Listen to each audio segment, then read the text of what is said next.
welcome back to Magic Cat Candy. And today I'm going to be introducing you to how to make candy. This is a part of a few videos in a series. But today I'm just going to be showing you the supplies you're going to need to start anything candy related. So I recommend using this elastic cording. This is what I use. It is from Walmart. It is thin. It's kind of shiny. But you want to get something that's stretchy. I recommend for beginners using a fabric-y, kind of like a nylon, I don't know what the quite word is, but the fabric-y one, not the clear elastic, because that one is very hard to use as a beginner because it's much harder to see where your strands are. That is good, like clear fishing line, that is better for the bigger projects and other things. But for beginners, you want to use something that's like clear, not clear, something that's a color. Doesn't matter what color you can make it, doesn't matter, it's your preference. But it's something that's fabric-y and stretchy and not super thick, because you don't want to have it so thick that you can't get your beads through. And speaking of beads, I personally am very chaotic. I store my beads in a caboodle, like it's about that big, and it's just all mixed in there. Some people, they use these trays and they can sort them by color. That's a great way to do it. Personally, I recommend doing that. I don't do that. What I do is I use a caboodle. This is a mini one I have. But I just put all the beads in the bottom, and I kind of just fish through and see what I can find and go from there. That's the best way to do it. It's easier to do if you sort by color or shapes, or however you want to sort them. But some of the most basic beads you want to get is pony beads. This is a pony bead. They're super cheap. They're the little plastic ones. You can find them pretty much everywhere. Walmart, Target, everywhere online. Those you can probably get a good amount of mixed, or you can get them sorted by color already. That's where you want to begin with, because that is the base of almost every candy project. Then you want to move, if you are feeling a little adventurous, or you want to start out with something different, you can get letter beads. This is the K. Letter beads are a great option too, because you can spell out random words, or friends' names, or say plural, or anything you want. So you can get, there's many different options of letter beads. You can get the squares, you can get the flat circles, you can get pretty much any sort of shape you want and any color. The only downfall with letter beads is that if you just order a random bag, like a mixed bag from Amazon, you might not have all the letters you need for your project. Like I found I get a lot of Q's, and I don't really have a use for a bunch of Q beads, the letter Q, but I do recommend checking out Candy Family. They have where you can buy just the one specific letter, or you can get a whole alphabet tray. It has each of the letters that you choose. So if you have lots, if you need some U's, or if you need a couple of B's, you can get a big amount of those. Well, not a big amount, but you can get as many as you need. Some other fun things to begin with candy is shapes, the shape beads. These are like very childish looking, but they're really fun and very funky is what I call them. They're my funky beads. This one's a whale, that's one of my funky beads. You can get some like flowers. They have stars, teardrops, more flowers, some geometrical cubes, hearts. This is one of them. Pretty much just some mixed beads. It's always a different thing you'll find, but any sort of a mix where it has like the kid, it's usually advertised for its kids, is the themed mix where they have like ocean animals or like blue themed. And that's where you can get all the weird assorted beads that are not the same size, the same hole diameter as pony beads. They're all the same size, but they're just got like different stuff on them. Another fun thing I like to use is buttons.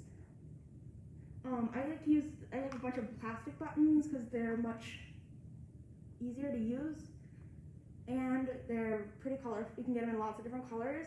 I do the ones with 2 holes most of the time, but if you have ones with 4 holes, you can make it work too. Those, it doesn't really matter. Another fun thing you can include is random toys. go to rummage sales or like go on eBay, Craigslist, wherever you want to go, and get little knickknacks like you know, like how if you make earrings, stuff like those, like as long as you can poke a hole through it and get something on it to try to thread string through, you can make candy with it. So as rubber ducks, safety pins, soda tabs, anything really, you can put it on candy as long as you can get something a small enough hole to string on. Some things I like to use for beginners, if you don't have just random knick-knacky toys lying around, is finding old jewelry, and please be aware, do not use jewelry that is something someone is still using, or if it is very precious and an antique or something, please don't use that. I go to like rummage sales or thrift stores, thrift stores are great, and just get like bag of random, the big mixes of jewelry, that's what a lot of people can do. And then just finding charms, like from jewelry. This is from an old earring, a little heart. And just finding stuff that you can use. There's lots of shiny things, a lot of little knickknacks to put on them. Another fun thing you can do is shrink dinks. Those are fun. This is one I made, it says Plur. And if you haven't used shrink dinks before, it's not hard to use. The only downfall of the shrink dinks is depending on how big you make your design, going to shrink. So if you make it really small, it's going to be like really, really tiny and you can't even see it. So the bigger the better, because this one was like really big to begin with, and now it's not even that big because they shrink down a lot. Some other things you might want to use if you are feeling a little adventurous is jump rings. These are just like metal hoops that you can use jewelry pliers for, and those are what I use the most, because what I do is I take them and I pry them apart with jewelry pliers. There's many different kinds of jewelry pliers, and then it's got this little opening so I can like string it onto other stuff, and I can attach it to candy. That's what I use a lot because it makes things even. So if you have something like, for example, this heart charm, if I were to just slide it on, it would be going straight at it and it wouldn't be able to like move around. But now I have the jump ring on it, so now I can move around and it'll dangle. And just, I got these jewelry pliers from Walmart. They were, it came in a pack, like 15 bucks. They're a little pricey, but they last a super long time as long as you take care of them and don't get them really gross. But these are nice, they're mini, and of course, scissors. I cannot stress this enough, having a good pair of scissors, and I use just like these non-stick scissors because they work really well and they're very colorful.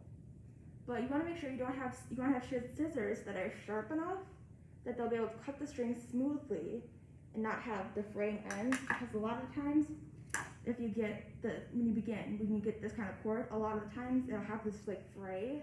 Can you show it? It's like kind of got a fray at it, so you want to trim that fray off, kind of like ribbon. But that's really the most important things for candy. And just to have fun and do whatever you want to do. And you can look up patterns, or if you don't know, like, what do I want to make with this? What do I want to make this theme? So if you are like, I just don't really know where to start, looking online like Pinterest, or like just Googling candy tutorial, like candy candy themes for blah blah, or how to make a blah blah candy, whatever. I like, one of my go-to themes is picking colors like that go together. So I usually do patterns of 2 to 3 colors. Some of my favorite ones are cotton candy kind of colors, like real pastel colors. That's a fun one to do. Or using things like sports teams or school colors, or any sort of colors that go, like, are symbolic of something. So that is always something fun to do. And you can also just make whatever you feel like goes together. If you want to do a bunch of stars, you just do a bunch of stars. And it's really all about what you want to do. That's the fun part about candy, is you make it what you want it to be.